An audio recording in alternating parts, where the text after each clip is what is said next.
So for the past couple days, I've been tinkering around in the darkroom.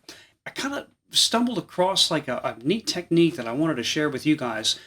And most likely I'm not reinventing the wheel here. This is probably something that's been done forever. But I didn't read about it. I didn't think to do it until this past weekend. I thought, this might be something fun to try. And the result was pretty awesome, I gotta say. So the idea was to get a brush and just kind of like hold the brush, I don't know, 12 inches or so above the print loaded with developer.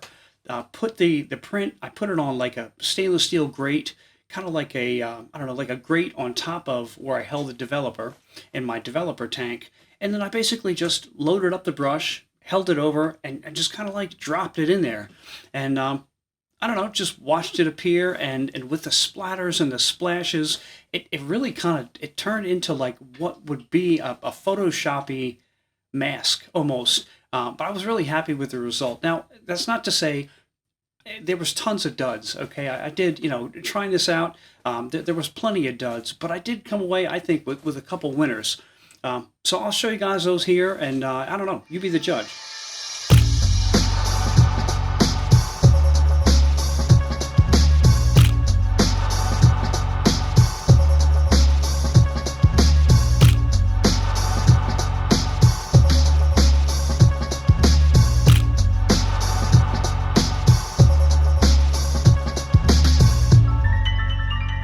So that's kind of what I've been messing around with. And so last video, I went through and start to finish, I developed some lomography orca. And I developed a few rolls or cartridges, right? And I wasn't sure about the development times and everything and the exposures that I was getting out of it. But anyway, yeah, everything from that I developed last video printed well in a darkroom. So I kind of think I'm in that ballpark, and that was kind of cool to see. But and something totally unrelated is I printed FP4 in the darkroom for the first time, and man, I'm in love with that stuff.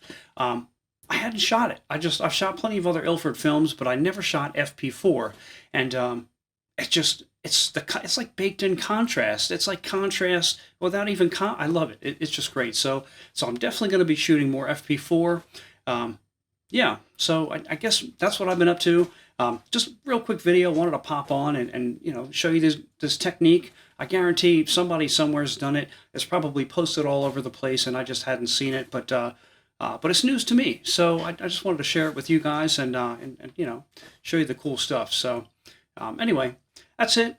I'm gonna pop off, and hope you guys are doing well, and we'll catch you next time.